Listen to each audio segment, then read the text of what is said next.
Three's Company. Three's Company. Let's talk now about the picture that you just the series. What was breaking up Breaking up is is hard hard. to do. And it was, the reason I bring it up is because I had mentioned earlier in this tape that I am not a writer. And I went through, after having the cancer, I went through the whole thing about what's on the other side of the mountain. And out of fear, scariness, whatever it was, I'm a father, I've got a wife, and I said, I got to find out who I am. And I picked up and I left my home. It was exceptionally hard to do, obviously. I had a limp. I had just gotten out of a wheelchair.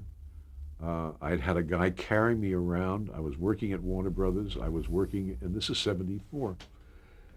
And I started writing a love story about my daughter, of just how I was going to try to be the best father and this and that. And it was poetry.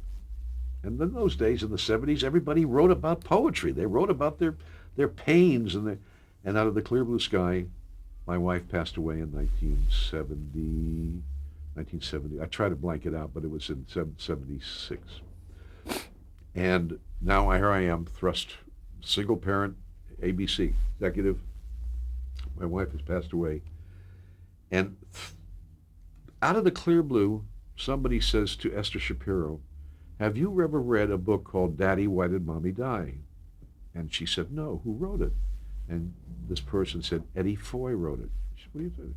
He said, it's his life from 1974 to 1976, where he went through the throes of divorce, separation, and he lived in Malibu with 5 other guys who all went through the throes of divorce, separation, and what have you. And it's the story of these 6 guys trying to find their lives and bringing themselves back together. Esther reads the pages, and Bantam Books owns the book. They never printed it because they said it was too personal. Roland Perkins handled it. She said to me, would you allow this to be a movie of the week? I said, not me, you got 5 other guys. And what it was the story of 6 of the most dangerous men that lived in Malibu. And we became a legend in our times of being the biggest party guys in the world. It was one of the saddest movies ever made. Lou Antonio directed. Jim Henderson wrote the script from this material that I wrote. And in 1979, we went on the air. I had left ABC to go to NBC, and we went on the air, and we were the #1 movie of the miniseries for ABC. This is their first big one in a long time. And anyway, Silverman had agreed to let me go on, the Good Morning America, because it was an ABC show, and Teddy Bessel and I appeared on it because Ted Bessel played me. And because there is a kind of a thing where we don't talk about the other guys, but it was the story of men changing their lives, and it was the sexuality of men trying to deal with their own insecurities of divorce. That opened the door for The Woman's Room, if you remember, The Woman's Room, and all of the other stories, battering, homosexuality, all of the things that were and about, wife beating, about abusive children, and it opened the door, and it changed, as Esther Shapiro says to this day, the face of television. That was the story that eventually, not only we cast, but from that came a series called Me and Max, because Brandon Tartikoff always loved Me and Max. And that was the story of my daughter and myself, me raising a single child. The reason I bring that up is because I thought that we did a wonderful thing in that I don't think television is an educational form. I think it's an entertaining form. And in doing entertainment, we let people know that men don't know what women want. And then the Women's Room comes out and says, women don't know what men want. And that was the groundbreaking piece of material that I was mentioning way before. I just wanted to throw that in because it's something that I'm proud of. It's something that I believe very strongly in, that we did something to help change some things in the country. I've said it. Well, it was a very successful TV movie. Yes. Until Jonestown came out and killed us.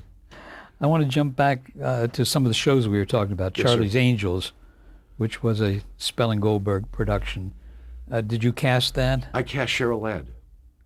When Farrah was leaving, I went with, I think it was Jack Gilardi, to the UCLA basketball, to a UCLA where they play basketball. There was a fight on that night, and I wanted to have Cheryl Ladd because I had known her when she was Cheryl Stoppelmeyer, and I believed she could play the role.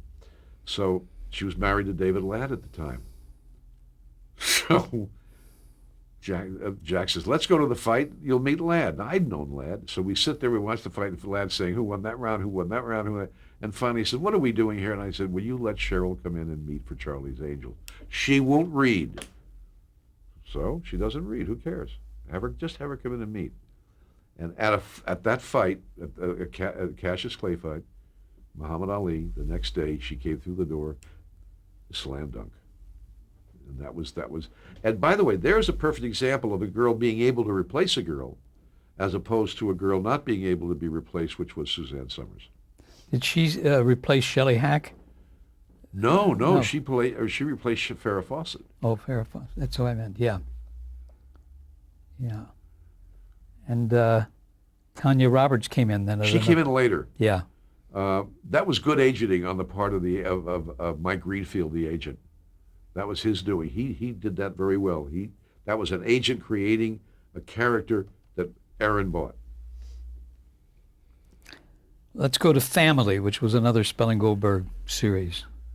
Did you cast that? I worked on it on the day-to-day basis. I found it to be one of the most interesting shows that I ever worked on. I thought that it was the first time we ever had a relationship series on television, if you remember. It was people talking to each other and experiencing the everyday situations of life and not fluff, Noel Coward drawing room comedy.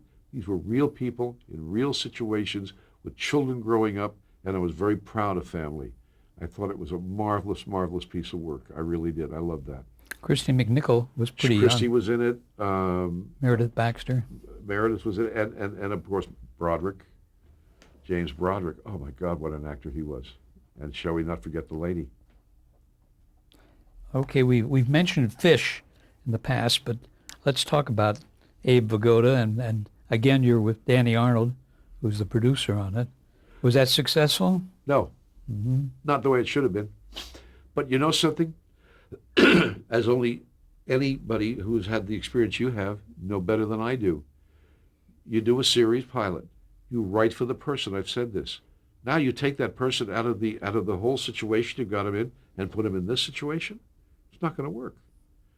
Fish worked in the squad room. He didn't work at home. But Danny had this whole thing about taking a detective and putting him in his home. And it just, for me, did not work. We did it 2 years, but I never thought it was a funny show. And Arnold would scream at me on the phone, why don't you think it's funny? I said, it doesn't work for me, D.A. It doesn't work. He said, okay, all right, that's okay. All right. And that was it. Let's go to Soap. I didn't like Soap. I will be very open about that. I thought that the people involved with Soap, and I thought the whole thing was a pretentious show. I was so wrong. It's unbelievably how wrong I am. But I'm also the man that said to Jackie Cooper, Dustin Hoffman is the dullest man I ever met in my whole life. I'm also the man that was offered a script about a guy and his brother driving across the United States. And one guy was Tom Cruise and the other was Dustin Hoffman. I said, nobody's ever going to sit and look at these two silly people driving across the United States going to Vegas. Rain Man. I passed on it on the fifth dress. So I'm pretty stupid. And I just didn't like Fish. I didn't like the people involved with Fish. I thought they were pretentious. I thought that this whole aura of we're doing new stuff, I thought it was all truthfully garbage. It was funny stuff. I'd seen it 100 times on Broadway. But now it opens up to where we get a chance to do something. And this fella, Billy Crystal, comes along, and we're going, oh, yeah, now we're starting to churn. And of course, all of the other people that Robert Guillaume, we were able to start getting in there because as we're talking about Soap now. I'm still Soap. Yep. As unfavorable as I felt towards the people that did it, I loved and watched the way they allowed us to help them cast it. And a lot of people took credit for that. That was an ensemble piece. That was an ensemble cast that was cast by ensemble people. My joy, besides Billy Crystal, was Richard Mulligan. I loved Mulligan. Everybody said, "Are you crazy? He does crazy preachers. Bring him in, please, for me. Do it for me. Do it for me. I beg you." Well, obviously, you know what happened. Talk about the casting of Billy Crystal and Soap. Were you the one that wanted to put him in? I love Billy Crystal. I had watched this little guy back in New York when he was just starting out. So when this character came alive, I never thought of Billy. I would have never thought my fellow Yankee fan would want to come in and do that role. And all of a sudden, out of the clear blue sky, and I can't remember who the casting director was on it, they said, "You know a guy by the name of Billy Crystal?" I said, "Don't go any further." But now when I would say that doesn't mean that the networks would have done it. I would say, for me, don't go any further. Next thing I know, Billy's in there reading, and he's there, and he was wonderful. He was marvelous, absolutely marvelous. He's still a friend because we did Breaking Up is Hard to Do. I begged ABC, as the casting director at ABC, I said, "There's two people I've got to have in this picture." Well, there was three. Billy Crystal was one, and Teddy Bessel was the other one. I didn't care about the rest of them. And we must touch on The Love Boat. You were I made thought 3 it- pilot movies. Let me tell you something about The Love Boat. Eddie, you can say what you want about Love Boat and Fantasy Island. It was great television. I don't care what anybody wants to say. It was fluff, and it was this, and it didn't have any meaning, and it was wonderful television. And you know why it was wonderful television? Because we entertained the American public with that piece of work. And I was proud of The Love Boat. I was proud of and Fantasy Island. I thought we did a wonderful job in taking people and letting them sit in front of their television set and have a good time. We also gave an opportunity to people who were great names in the entertainment industry to work. My God, the people that appeared on both those shows, Love Boat especially, and then the joy of seeing my buddy Bernie Kopell in there, and it was just the super. And I kept looking at this girl, and I guess she got it at the last minute. I don't remember how it actually happened. I remember reading a girl way before her name came up. Her name was Lauren Tweez. I thought she was the next Mary Tyler Moore.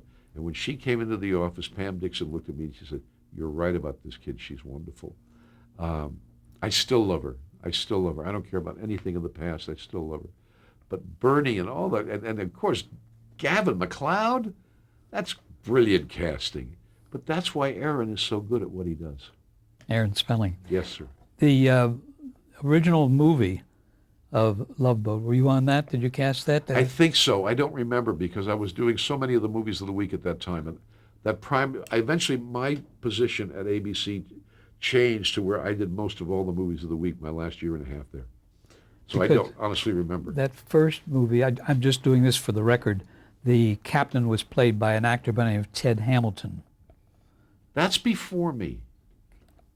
And I then don't remember that. And then the second pilot, the captain was Quinn Redeker. And then finally on the third pilot, they hired Gavin MacLeod. I was on the third pilot. And I think everyone was carried over from the first and second pilot to the third, except for Gavin. He was the only new person on that. Great character actor is Gavin MacLeod. Brilliant character actor. He Jump. wants to be a song and dance man. Yes, sir. Let's jump to Friendly Fire. And Carol Burnett was in that. Passion. That was a passion. That's, again, the Peck's Bad Boys getting together. We knew we had something special. We had David Green, the director, God rest his soul. He could be a pompous ass. And he came up with he would make that stand. That I call it the Robert Evans stand. When they were making Godfather, he said no to everything, and that's why it made $90 billion. And Mike Fenton was the casting director, and we worked day and night on trying to put together the best cast possible. And it was a two-pronged effort because we simultaneously came up with the idea, and I say this honestly, and I think Mike would agree, we basically both came up with the idea of Carol Burnett. Now, I know why I came up with it. I don't know where Mike had come up with it. I came up with it because she had come out with a book, and somebody showed me the second chapter of the book where she talks about my father, where my dad taught her how to dance when he was in the pajama game. And I kept thinking about Carol Burnett playing that mother. Now, I knew where they were going with the father. I knew that they were going, I think it was Ned Beatty they were heading for with the father. And I believed Carol Burnett could play the role. And Mike and I kept talking about it. And David Green said, she shall never be in my film. She won the Emmy for that. And I must say, between Michael and myself, Michael was on the line with it. His rep was on the line, so was mine. I have no problem with saying that Michael pulled it off. Just give us a brief idea what this story was about. It's the story of a young man that was killed in Vietnam by friendly fire. And the mother doesn't understand why and the expression, friendly fire. And she went back to Washington, and by the time she was done, she exposed the whole expression, friendly fire, and eventually he was given the proper burial and the proper place in Arlington Cemetery. And it was her fight, and she made great enemies because the military did not want to go into friendly fire. Now you hear about it. That's what it was all about. Eddie, why did you leave ABC in 1979? Well, it was two reasons. I think that, very candidly, I think the comedy department was disenchanted with me. The second thing, Steve had died. There was a political power play going on at ABC that I didn't want anything to do with. You're talking about Stephen Gentry. Steve Gentry died. And Silverman had left. And the whole place was in a chaotic state. And three people were vying to take over the network. Now, they forgot there's a fellow called Elton Rule and John Pierce, I think Pierce was his name, who ran that network. But the three people that were trying to vie for the leadership even came up with the idea of running the network with a troika. And I was the one person caught in the middle because I wanted nothing to do with it. I stayed out of it. And I told Pam Dixon, don't get me involved at this. Please let me out of your department and let me go cast movies of the week. At this point, that's what I wanted to do because I was bringing my background over. I didn't want to do the comedies. I didn't want to do, and at that point, the executives of the movie of the week were saying, we want Eddie Foy to be the casting director over here. Well, Pam was in a spot. She didn't want to give up her department. I don't blame her. And my position was, I'll answer to you in the network hierarchy. But take me out of all this other stuff. I don't want to work with this stuff. Danny Arnold, I'll take care of. That was really what I said. But put me, and all the executives were saying, we want Foy in the dramatic department. And finally, Marcy Carsey, who was head of drama, she didn't like me. And finally, she just finally said, that's it, I don't want to work with him. And Pam came to me and said, I'm going to have to let you go. And when that announcement was made, 4 of the network executives walked in and said, you're not leaving this network. This is your network. You belong here. And that's even started with Leonard Goldenson said, I've got to stop this. Well, by the time that happened, they said, I said, they never told me when they wanted me to leave. They just said, you just tell us when you have another gig. Next thing I know, Ethel Wynant's on the phone calling me from NBC. She says, I hear you're wonderful. I said, I'm not wonderful, I'm fast. And I went to work 4 weeks later at NBC. I just said, that's it. But I'll tell you why I knew, and I still have a fond feeling. You know when you leave a network, they lock your office? They don't let you touch your files. And Tony Thermopoulos said to the security, you leave this man alone. You leave that man alone. He'll leave when he's ready to leave. And I still cast shows when I was gone. They treated me beautifully. Was it Ethel Wynant who hired you at NBC? Yes. Did you report to her? Yes, I did. Okay. Unfortunately. Okay. How was casting at NBC different than at ABC? They were arrogantly stupid in their failures. And I'll say that to you without any hesitation. When I left ABC, we were on top of the world. We were excited. We wanted to do everything we could to make that stay on top. And I got to NBC within 48 hours. I realized these people were arrogant, small-minded, petty, And they literally thought they were running the show business, and they were number 3.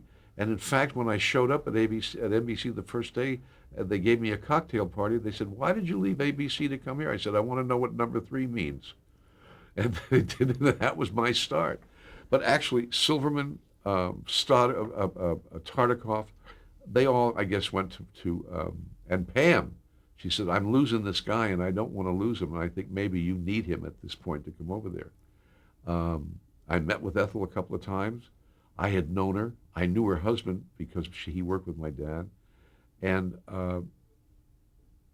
I signed a contract that has never been heard of in the history of television. I had a no-cut, 100% on the dollar deal if I was to leave. They couldn't fire me, and I couldn't leave them. It had to be a handshake mutual agreement. And then I was there for about 3 or 4 weeks, and I saw what was wrong with NBC. And I said, I don't want to be part of this. And I saw the deterioration of all these wonderfully talented people, and there was no leadership. There was literally no leadership at NBC. We had leadership, even with Tony Thermopoulos and all the other people that came in. Even today, they have leadership. We had no leadership. It was a floundering seal on a beach trying to find its way home. I'll give you how stupidly it was. I get a phone call. It's Fred Silverman. It's Monday morning. It's 4 o'clock in the morning. Okay, he's in New York. It's 7 o'clock it's 7 o'clock in the morning in New York, 4 o'clock in the morning here. My phone rings. Eddie Foy? I said, "Yes, sir." That's Fred Silverman. "Fred, how are you?" "Eddie, I want you to tell me, what do you think about Laura McCall doing a scene on BJ and the Bear?" And I went, "You've got to be shitting me." He said, "What did you say?" I said, "First of all, what is BJ and the Bear?" He said, "Are you the vice president of casting at NBC?" I said, "Yeah." He said, "We're on it Friday night." I said, "Is that the thing with the monkey?" He said, "Yeah." I said, "I can't look at that." He said, "What?" I said, "I can't look at that. You can't ask people to look at that show." "Well, we've got to boost the ratings. What will Lauren Bacall cost?" I said, $50,000 for a day. He said, "Make the offer." I said, "I beg your pardon?" He said, "Make the offer." And I walked in. I said, "Ethel, I'm making it." He said, "Geez, he's crazy. Go make the offer. She'll never." She accepted it. And then, it was a catch at straws. By the way, we did some wonderful things there. We did Shogun. We had some good shows on the air. We did a show called Pink Lady and Jeff. I don't know if anybody remembers that. The 2 Japanese girls and Jeff Altman, the disco singers. We do a thing called Pink Lady and Jeff, and we hire these 2 Japanese girls from Japan to come over. And they come through the door, and here are these 2 Japanese girls. They're this big. They don't speak English. And they got 2 sumo wrestlers with broken noses walking next to them. And I said, "Hello, how are you?" And he says, "You don't talk to girls." I'm not going to fight with this 450-pound gorilla. We do a show called Pink Lady and Jeff. Jeff Altman to this day says, "You wrecked my career." Ready? We do a presentation tape, I swear to God. We're sitting there, and up comes the American flag. And out comes Jeff Altman, and he says, "Ladies and gentlemen, Pink Lady." And he says, "Hello, Pink Lady, how are you?" And they say, "We be fine." He said, "And what are you going to sing for us?" "In the Navy." "In the what?" "In the Navy." And the curtain opens, and there are these 2 Japanese girls standing on the bow of the Missouri battleship. We said, "Hold it, Fred, we can't do this." And people are they're putting their head. He said, "This is wonderful. This is wonderful." And this guy turned around. I said, "Fred, we can't put that on the air." He says, "Why not?" I said, "It's a battleship. You've got 2 Japanese girls singing In the Navy? What in the name of God are you thinking? Have you ever, did you forget Pearl Harbor?" He says, "Nobody will remember Pearl Harbor." That's the true story. That's when I knew we were in massive trouble. In the Navy, in the Navy. If they had done, if I was a rich man, we get away with it. I didn't like NBC. I didn't like it at all. Even though that happened, we didn't need to talk about some of the other things that you did there. You didn't expect that, did you? No. I don't think. But it's interesting to hear. It I is. hope so. I Yeah. hope so. You did a TV special, I guess, with Fred Astaire, the man in the Santa suit. His last job. The Man in the Santa Claus Suit. It is a tradition now. It's on every Christmas. Lee Miller was the producer. Mike Fenton, again, the Peck's Bad Boys come together again. We cast, I think, a marvelous piece for Christmas and the family. All different relationships, but Santa Claus could come in and out, and he'd come in and out and talk, and he'd be part of this family, and they'd go get the Santa Claus suit, and he'd be the man selling the Santa Claus suit. Or they'd see the Santa Claus ringing the bell on the corner of the street at Christmas Eve. There was Fred Astaire, and Mike Fenton. Once again, Mike Fenton says, "Foy, how well do you know Fred Astaire?" I said, "Well, he knows my dad."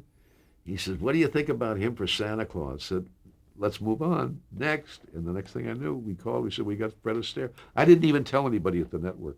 I didn't even tell him. I said, Mike, let's just do it. We're going to be out of the business if they hate it." And the deal was made that he did not have to dance at any time in the picture. And at the end of the picture, he said to Lee Miller, "Am I finished?" He said, "Yes." And he said, "Thank you." He kissed Lee on the cheek, turned around, and walked down 42nd Street. And when nobody was looking, he did a little time step, shuffle off to Buffalo, waved, and went around the corner. And they have it on film, I believe. He played 8 different parts in that picture. 8 different Santa Clauses. Yeah. You did The Return of the Stepford Wives. Yeah, I love that. I love that with Sharon Gless. So it was a sequel to the movie. It was a sequel to the movie. That was a good picture. I was proud of that picture. And it was from the R11 book, wasn't it? I believe so. Yeah. Yeah. Rubin, what's his name? Now very big motion picture producer. Aaron Rubin? No, I can't think of his name. He believed in it. We did it, and it was a good film. The Diary of Anne Frank. I was very pleased with that because, first of all, I just thought that was a brilliant piece. And the fact that anybody would have the guts to go out and get Melissa Gilbert to play Anne Frank. I believe she was Anne Frank. Am I right? Yes, she was. And then we had the supporting cast was as delicious an acting cast as I ever saw, and that was the only movie of the week that I ever went out and sat and watched them rehearse, because I was watching great people tell a great story of this little girl, and I was very pleased and very proud of that. Do you remember some of those other people who were in that? Oh, God, I wish I could. I bet you do. I bet I do. I don't remember it, but I have it marked here. And I think just for the record again, we should just add their names to the cast of that. And they were... It was a pretty good cast. Yeah. They were Sharon Gless, of course, you talked about. That was in the Stepford Wives. Yeah. James Coco was in it. Yeah. Maximilian Schell. Was so exciting just to shake his hand. The English actress Joan Plowright. Pretty good country actress, huh? Yeah. And James Coco. Yeah. He was such fun. He says, "What am I doing in this?" I said, "Who cares? Just do it." He said, "Okay." And who else? Doris Roberts. Yeah. And directed by Boris Sagal. Yes. That was a tough one. I miss him. That's right, he's gone. We're going to change tapes now Okay. and then plunge ahead. Okay.